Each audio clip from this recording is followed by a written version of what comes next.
Yo, what's going on, guys? It's your boy. Welcome back to another video. I am incredibly excited to be getting back into our little watch list series. Today, we are going to be watching Dawn of the Planet of the Apes. Last week, I watched Rise of the Planet of the Apes. I have never watched these movies before. They never really interested me back when I was younger. I watched the first one, like I said, Rise of the Planet of the Apes last week, and it was really, really good. So I'm incredibly excited about this movie. I haven't seen it. I don't really know what the general plot of it is. I know that there's going to be different human characters, and there's going to be... I'm pretty sure we're still following Caesar and some of the other monkeys who he was with in the last movie. So I'm incredibly excited to see where this movie goes. It's on HBO Max, so if you guys are like me who haven't seen it, the first one's on Hulu or Disney Plus, and then this one is on HBO Max. The next one's also on HBO Max. So I'm going to go ahead and put that on, watch it, and I will be back with my live reaction. Watch, oh, it's Watch List Wednesday. I'll add it to the list. Oh my god, I thought that was really good. Also, I wanted to apologize. I think I said I will be back with my live reaction. That's not what I meant. I meant I'll be back with my initial reaction. That was really good. Incredibly solid. I am regretting my never watching these sooner because these movies are really, really good. And I'm going to point out something that I kind of should have noticed with the first movie, but I can see what's going on now.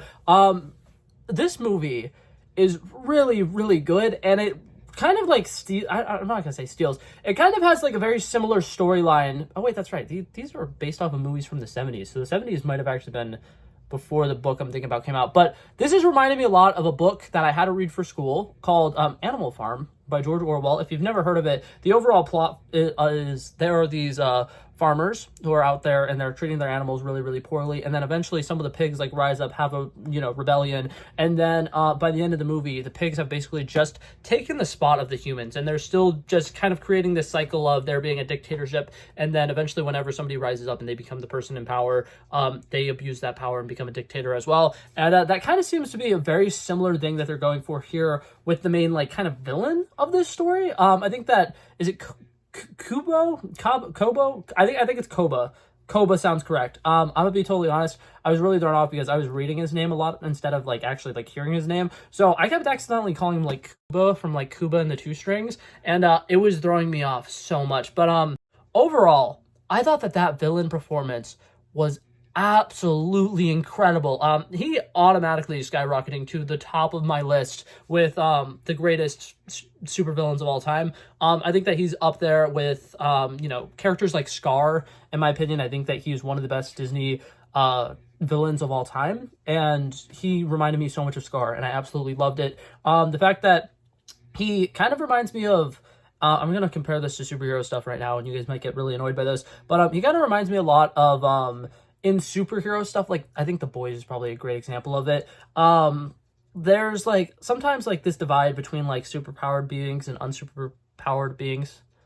Normal people and superpowered people having these little disagreements, and there's typically a storyline where somebody who's in power thinks that the people who are in power and the people who don't have powers can't coexist, and they kind of create this giant almost war between the non-powered people and the actually powered people. And there will eventually be a thing where some war will happen, and then somebody with superpowers will kill another person with superpowers, and then an evil person who has superpowers will basically be you're a monster because you just killed somebody who is like one of us. You can't kill somebody who's like one of us. Kubo is kind of like that. He starts killing apes, or being the reason why a lot of apes die, and he's evil. Very, very evil. His design is incredible. Once again, I believe this movie was 2014. Insane graphics. Great CGI. Much better than some of the stuff we've been getting recently. Not just to bash, Ant-Man and the Wasp: Quantumania, which is the big one that I like to critique if I'm critiquing, CGI stuff. But also this year, Godzilla x Kong. Every single time I talk about that movie, I'm going to have to talk about how ridiculous some of the kaiju monsters looked for some of the movie. Because this movie was way back when, and it looks incredible. I say way back when, it wasn't just 10 years ago.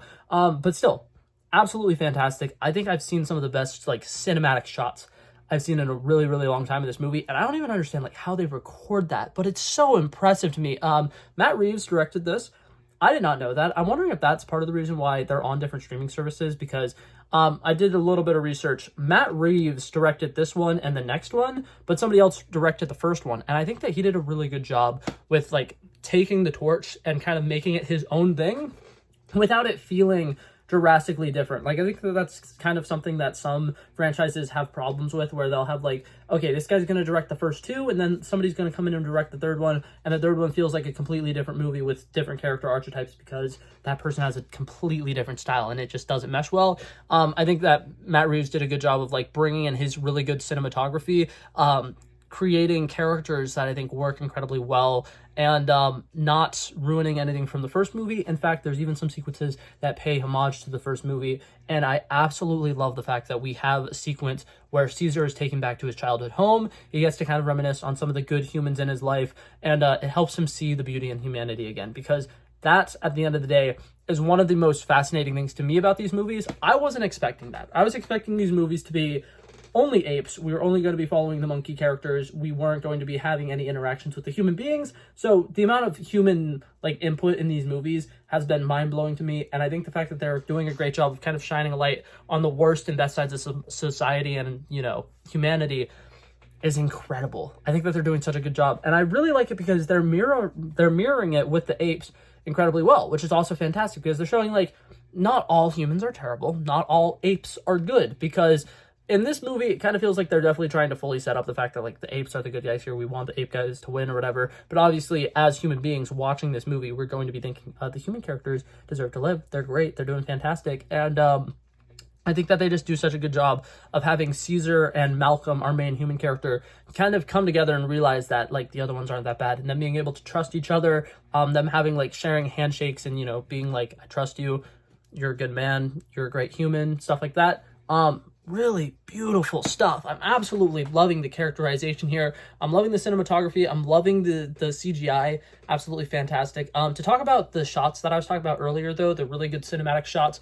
One of the main ones, after Kubo like pretends to kill, well, he doesn't pretend to kill. He tries to kill Caesar, and everybody thinks that Caesar's dead, and then he like burns down the entire village that the monkeys are living in or whatever.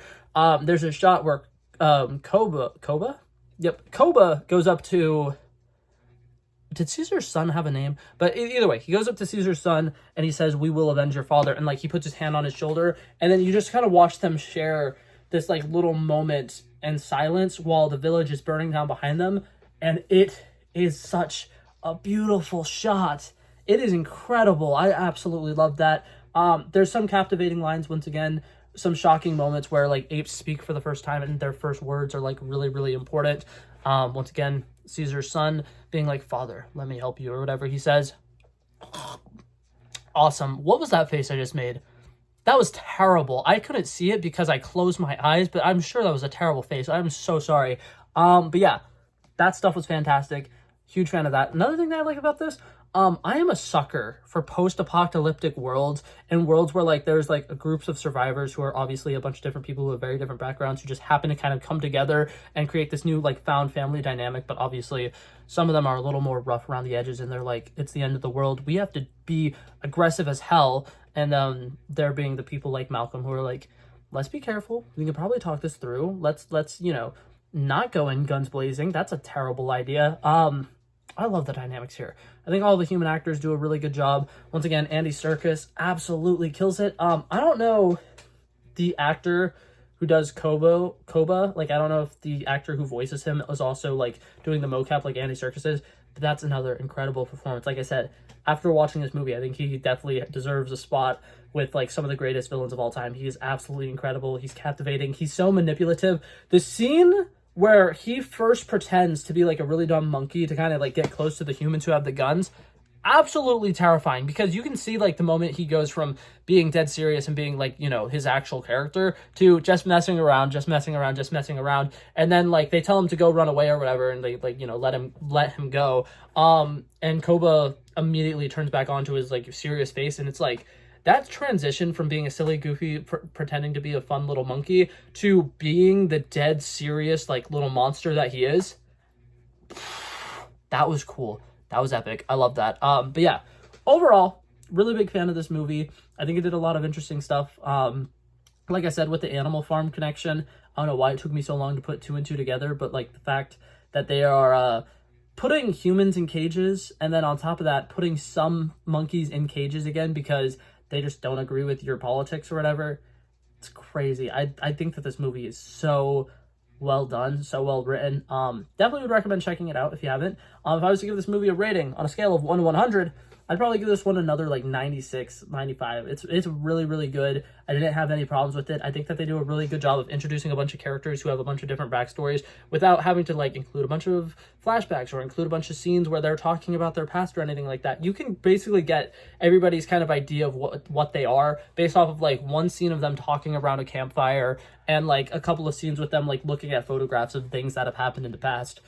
This movie did such a great job of world building, such a good job of setting up the upcoming war, which I'm incredibly excited about. I'm going to be watching that movie next week. But yeah, that being said, absolutely love this film. I thought it was good. Like I said, it's on HBO Max if you guys want to go check it out.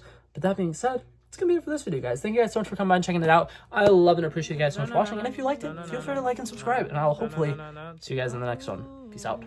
Bow.